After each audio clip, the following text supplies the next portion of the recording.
Bienvenidos a su casa Oncología al Día, el espacio donde la ciencia se encuentra con la práctica clínica de excelencia. Soy María.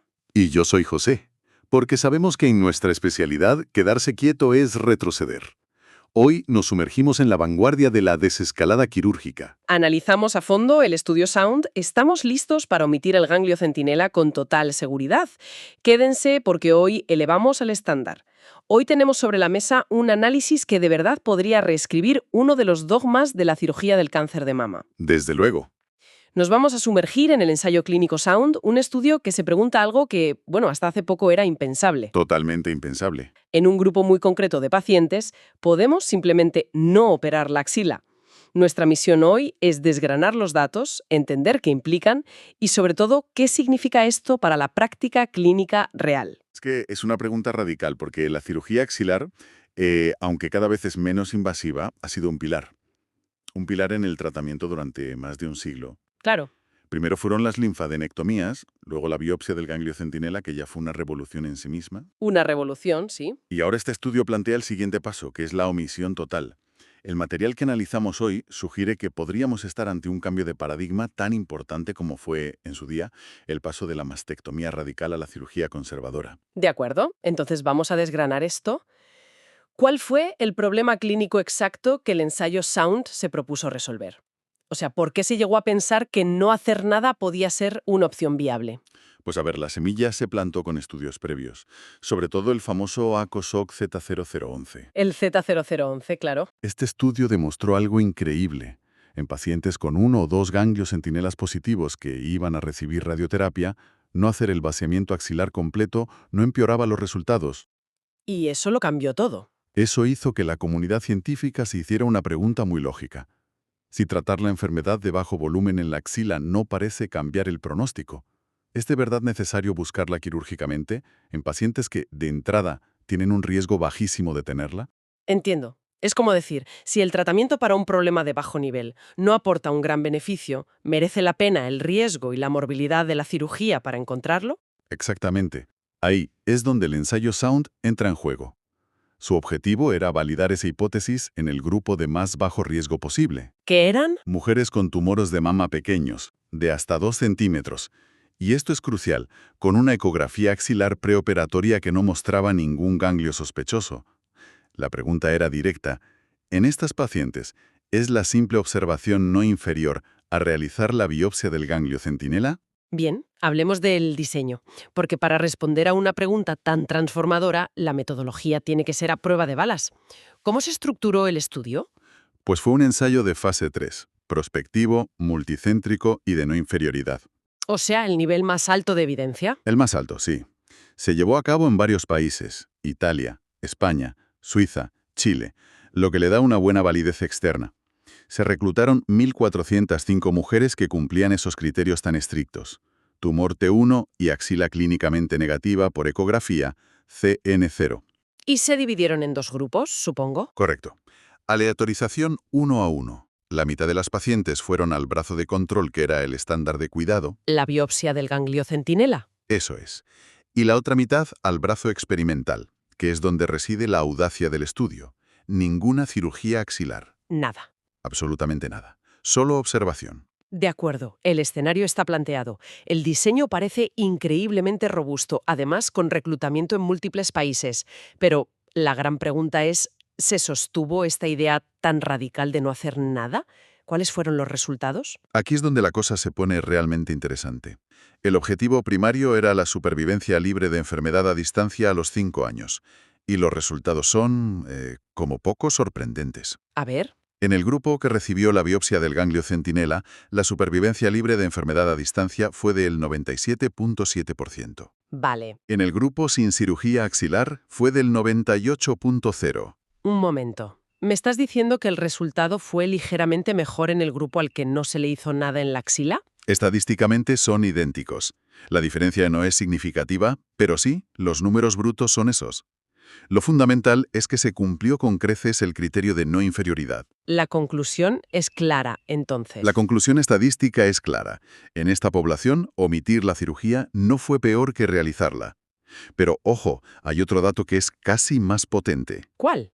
La tasa de recaída puramente en la axila, que es lo que uno esperaría que aumentara si dejas enfermedad allí, fue del 0,4% a los 5 años. ¿Y en el otro grupo? También del 0,4%. ¿Idéntica? Idéntica. No hubo ninguna diferencia. La cirugía no aportó ningún beneficio en términos de control local de la enfermedad en la axila. Esto nos lleva a una paradoja que parece casi una contradicción. Porque si nos fijamos en el grupo que sí se sometió a la biopsia, un cierto porcentaje de esas mujeres tenían cáncer en los ganglios, ¿verdad? Y aquí está el nudo gordiano del estudio. En el brozo de control, al que sí se le hizo la biopsia, se encontró afectación ganglionar en el 13,7% de las pacientes. Un 13,7%. Sí. Y si lo desglosamos, el 8,6% eran macrometástasis y el 5,1% micrometástasis. Aquí es donde hay que detenerse a pensar. Si el 13,7% del grupo con biopsia tenía ganglios positivos, tenemos que asumir Lógicamente, que en el grupo sin cirugía, aproximadamente 1 de cada 7 mujeres también tenía cáncer en los ganglios que sencillamente se quedó allí. se quedó allí, sí. Dejamos conscientemente un foco de cáncer sin tratar quirúrgicamente y los datos nos dicen que no pasó absolutamente nada. ¿Cómo es posible? Esa es la pregunta del millón, y la que está generando todo el debate. La hipótesis más sólida es que esa enfermedad residual de bajo volumen es eficazmente controlada por los tratamientos adyuvantes. ¿La radioterapia? ¿La terapia sistémica? Eso es, la radioterapia sobre la mama y la terapia sistémica, ya sea hormonoterapia, quimio o terapias anti-HR2. Parece que estos tratamientos limpian esa enfermedad mínima que pueda quedar en la axila. ¿Haciendo que la cirugía sea redundante? Redundante desde un punto de vista terapéutico. ¿Exacto? Esto nos lleva al papel de la ecografía. Parece que todo el éxito del estudio depende de la capacidad de esa ecografía inicial para seleccionar a la población correcta. ¿Qué tan buena tiene que ser? ¿Es algo que se puede hacer en cualquier hospital? Pues el estudio valida la ecografía axilar como una herramienta de filtrado excepcional. Su función no es tanto encontrar una micrometástasis, para lo que sabemos que su sensibilidad es limitada, Claro. sino descartar una carga tumoral importante. Y los datos lo confirman. En el grupo al que se le hizo la biopsia, solo el 0,6% de las pacientes, una cifra minúscula, tenía 4 o más ganglios afectados. Es poquísimo. Demuestra que la ecografía fue extremadamente eficaz en excluir del estudio a las pacientes con enfermedad axilar más avanzada. Y el hecho de que fuera un estudio multicéntrico sugiere que esta calidad de ecografía no es exclusiva de un único centro de superélite, sino que es reproducible. Exacto. Es un punto clave para su aplicabilidad en el mundo real. Sin embargo, y esta es la gran advertencia que los propios autores enfatizan, Siempre hay un pero. siempre. La conclusión no es un cheque en blanco para dejar de operar. Su conclusión es que la omisión de la cirugía es segura siempre y cuando la falta de información patológica no afecte al plan de tratamiento postoperatorio. Y aquí es donde la cosa se complica. Entramos en las zonas grises, porque al no operar perdemos una pieza de información que llevamos usando décadas como uno de nuestros pilares pronósticos. El estatus ganglionar patológico, el PN. Exacto. Estamos volando a ciegas en un dato que siempre hemos considerado fundamental. ¿En qué escenarios concretos no conocer ese dato nos puede meter en problemas? Desglosemos esos escenarios, porque son el día a día del comité de tumores. Pensemos en una paciente joven, premenopáusica, con un tumor luminal. Vale. Estudios como el RX-Ponder nos han enseñado que, incluso con una puntuación genómica de riesgo intermedio, la presencia de ganglios positivos es un factor que inclina la balanza hacia recomendar quimioterapia. De acuerdo. Si aplicamos el protocolo SOUND, no tendremos esa información. ¿Qué hacemos? La decisión sobre la quimioterapia se vuelve mucho más incierta. Le ahorramos una cirugía, pero quizás la exponemos a una decisión de tratamiento sistémico subóptima. O sobreóptima. Podríamos acabar dando quimioterapia por si acaso, basándonos en otros factores, cuando, con un P0, la habríamos evitado. Es un dilema. Y el segundo escenario, la duración de la hormonoterapia. Sabemos que en pacientes con ganglios positivos, extender el tratamiento endocrino de 5 a 10 años puede ser beneficioso. Claro. Sin el PN, perdemos uno de los principales factores para estratificar ese riesgo de recaída tardía. Vamos a hacerlo más tangible. Imaginemos un caso. Una mujer de 42 años con un tumor luminal de 1,5 centímetros, Ki67 del 25% y una ecografía axilar negativa. Perfecto. Antes del Sound le hacíamos el ganglio centinela. Si salía positivo, probablemente acababa con quimioterapia.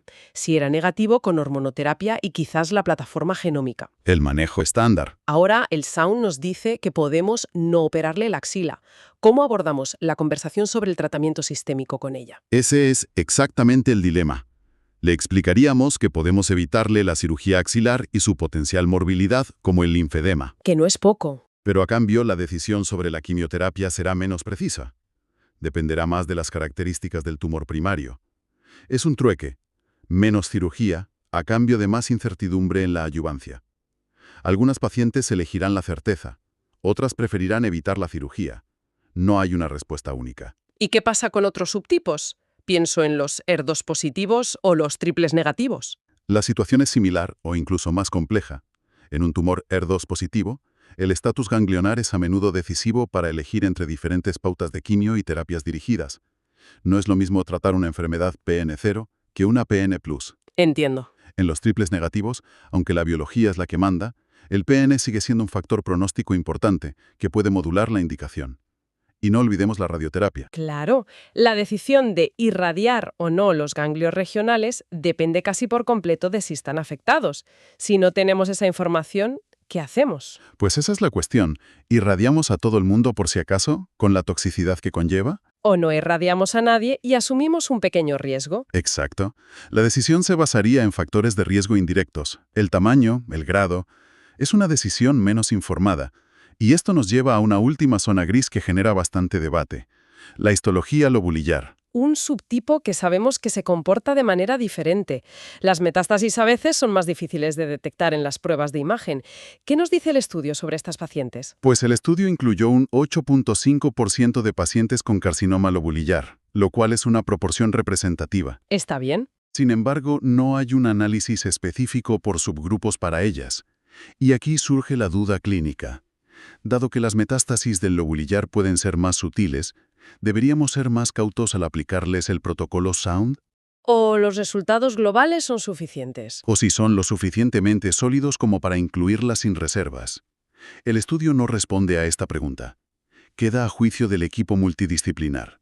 Entonces, si lo entiendo bien, el estudio Sound no nos da una respuesta sencilla. No es un luz verde, dejen de operar la axila. Para nada. Es más bien una herramienta nueva y potente que nos obliga a pensar de una forma diferente. Precisamente.